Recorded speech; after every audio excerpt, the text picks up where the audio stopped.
Sobat sekalian, berjumpa kembali. Selamat Hari Kemerdekaan Negara Indonesia yang ke-79. Mudah-mudahan kemerdekaan ini betul-betul kita rasakan sampai tidak ada satupun yang tidak pernah merasakan rasa ketidakadilan. Sobat sekalian, kali ini kita akan menyimak Jessica Wongso, terpidana yang divonis 20 tahun penjara oleh hakim waktu itu tahun 2016 karena menyebabkan sahabatnya sendiri Mirna Salihin meninggal dunia. Sobat sekalian, saat ini cukup mengejutkan karena belum genap usia vonis yang dijalani oleh Jessica Wongso, baru 8 tahun setengah lembaga pemasyarakatan Pondok Bambu sudah memberikan bebas bersyarat kepada Jessica Wongso. Dalam kebebasannya, tim kuasa dulu yang mendampingi Otto Hasibuan dengan timnya menyambut kedatangan Jessica Wongso, kemudian dilanjutkan dengan konferensi pers di depan awak media. Sobat sekalian, ada beberapa hal yang menarik disampaikan oleh Jessica Wongso ini. Sobat sekalian, pertama, dia menyampaikan terima kasih kepada para pendukungnya sudah memberikan support sampai saat ini, sehingga Jessica Wongso ini bisa menjalani selama berada di dalam penjara, katanya. Sobat sekalian, kemudian yang kedua, sobat sekalian, Jessica ini ketika ditanya oleh beberapa media apakah melakukan seperti apa yang dituntut oleh jaksa penuntut umum waktu sehingga divonis oleh hakim, Jessica ini menyampaikan bahwa untuk apa yang saya rasakan dan yang saya yakini hanya berada dalam diri saya, katanya. Sobat sekalian, meskipun apa yang dikatakan oleh pengadilan, vonis pengadilan tetap saya hormati, katanya. Sobat sekalian, Jessica ini belajar menerima selama di penjara, katanya. Perjalanan cukup panjang, jadi katanya dijalanin saja, katanya. Kemudian ditanya apakah sakit hati terhadap apa yang sudah dirasakan sehingga menyebabkan Jessica Wongso ini harus mendekam dalam penjara. Jessica ini menyampaikan bahwa sudah melakukan sudah memaafkan, katanya.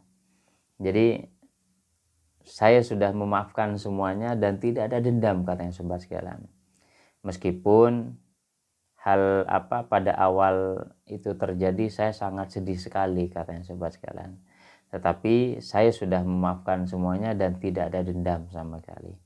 Nah, terkait langkah hukum, ketika ditanya, Jessica Wongso ini menyampaikan menyerahkan semuanya kepada pengacara. Kebetulan pengacara atau kuasa hukum Jessica Wongso ini masih mendampingi saat ini setia Otto Hasibuan bersama timnya. Otto Hasibuan ini mengungkap bahwa sebetulnya dia sudah berniat untuk mengajukan PK. Kita tahu di beberapa media juga dia sudah menyampaikan, di salah satu media akan menyiapkan pengajuan peninjauan kembali, katanya. Sobat sekalian, disampaikan juga pada saat konferensi pers itu bahwa tim hukum Otto Hasibuan ini sudah menemukan novum, katanya. Seandainya novum itu ditemukan pada saat persidangan tahun 2016 lalu, maka diyakini Jessica Wongso tidak akan sampai divonis hingga dijatuhi hukuman 20 tahun penjara, katanya. Tetapi novum ini disebutkan oleh pengacaranya Jessica Wongso, Otto Hasibuan, bahwa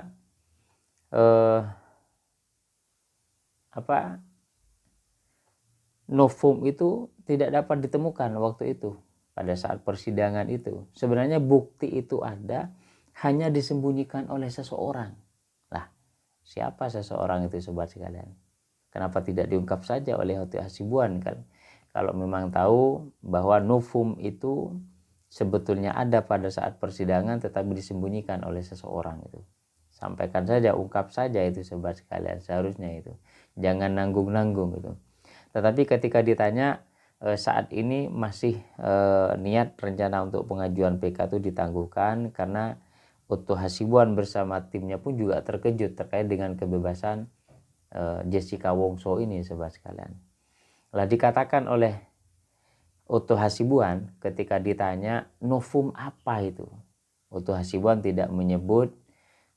Kita akan berjumpa lagi dengan beberapa teman-teman media nanti untuk bisa mendiskusikan atau menyampaikan secara gamblang fokus pada saat waktunya nanti terkait dengan rencana pengajuan PK. Kali ini kita akan fokus menyambut kebebasan Jessica Wongso yang saat ini adalah hari bahagianya katanya, sahabat sekalian. Jadi tetapi soal PK katanya Pak Otto Hasibuan ini menyebut apapun putusan pengadilan tetap dihormati katanya sebagai seorang lawyer. Tetapi sebagai seorang lawyer merasa putusan itu tidak sesuai katanya dengan apa yang terjadi buat kami. Oleh karena itu kita akan mencoba buat PK terhadap perkara itu katanya. Jadi hukum itu juga memberikan kesempatan kepada Jessica untuk mengajukan PK katanya, sobat sekalian. Nah, terkait PK-nya ini bukan masalah nama baik, tapi masalah kebenaran. Masalah kebenaran bahwa bagaimana bisa mengungkap kebenaran, bukan hanya bagaimana bisa membersihkan seorang yang sudah dijatuhi hukuman dan menyandang nama terpidana, tetapi ini adalah betul-betul urusan kebenaran katanya, sobat sekalian. Nah, terkait dengan novum ini lagi-lagi Pak Otto tidak menyampaikan. Novum itu tidak disampaikan novum tentang apa begitu. Tidak disampaikan oleh Otto Hasibuan, tetapi Otto Hasibuan ini menyampaikan bahwa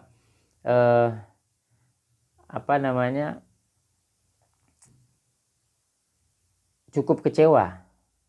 Artinya tidak puas apa yang disampaikan putusan hakim waktu itu sehingga menjatuhkan vonis 20 tahun penjara kepada Jessica Wongso. Impossible apa yang disampaikan Otto Hasibuan karena Mirna Salihin ini ditetapkan meninggalnya karena racun sianida tetapi tidak diotopsi. Bagaimana mungkin Jessica ini sebagai pelakunya dengan memberikan racun sianida tetapi yang meninggal itu tidak pernah diotopsi katanya, sobat sekalian. Jadi ibarat orang jatuh kemudian dia disebabkan karena racun. Tapi tidak pernah diotopsi. Dia terkena racunnya itu. Padahal disebutkan ada racun sianida. Tapi tidak pernah diotopsi katanya, sobat sekalian.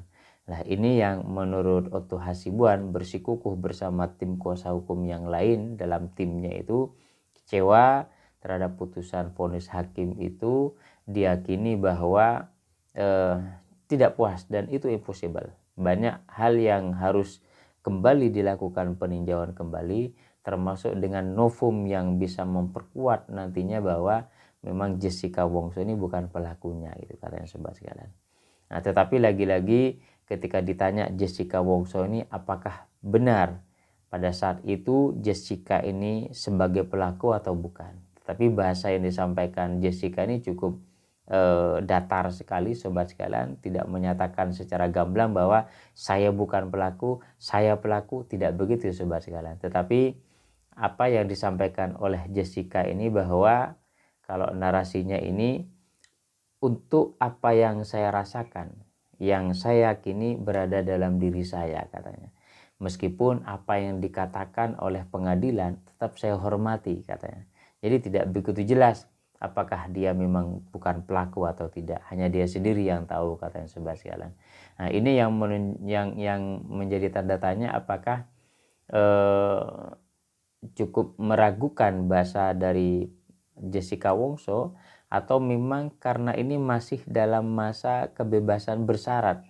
Jadi ada beberapa hal yang harus dia hindari, kata-kata yang harus dia hindari, sehingga karena memang posisinya masih dalam bebas bersyarat, selalu berkunjung ke lapas, kemudian laporan setiap apa yang sudah ditentukan oleh lapas, sehingga mungkin ini yang menyebabkan apakah Jessica Wongso ini tidak bisa menyampaikan secara terbuka karena memang masih prosesnya masih dalam proses masa kebebasan bersyarat gitu. Tapi entahlah sobat sekalian, apapun yang disampaikan oleh Jessica Wongso ini kita patut hormati dan kita patut memberikan apresiasi bahwa perjuangan yang dilakukan sampai saat ini, sampai ingin mengajukan PK kepada Jessica Wongso ini, tentu harus kita doakan bersama apakah memang benar Jessica Wongso ini bukan pelaku. Jika memang benar bukan pelaku dan tidak terlibat, mudah-mudahan diberikan kelancaran sehingga kembali dia dibebaskan dari atas tuduhan sebagai terpidana dan bisa menjalani kehidupannya sehari-hari. Tetapi mudah-mudahan yang kedua, penegakan hukum yang dalam menangani kasus perkara Jessica Wongso, kasus cyanida kopi ini bisa terus mengedepankan keadilan. Begitu juga dengan kasus-kasus lain perkara ini yang masih belum tuntas, bertahun-tahun juga sama tidak pernah tuntas. Ada kasus Vina dan sebagainya. Mudah-mudahan hari kemerdekaan ini betul-betul memberikan kemerdekaan yang sebesar-besarnya, sepenuh-penuhnya kepada rakyat, kepada kita semua, khususnya bagi yang saat ini berjuang untuk mencari kebenaran karena yang bersangkutan merasa terdolimi, menjadi korban dan sebagainya, untuk bisa memperjuangkan keadilan yang seadil-adilnya. Sampai berjumpa sobat sekalian di episode berikutnya. Wassalamualaikum warahmatullahi wabarakatuh.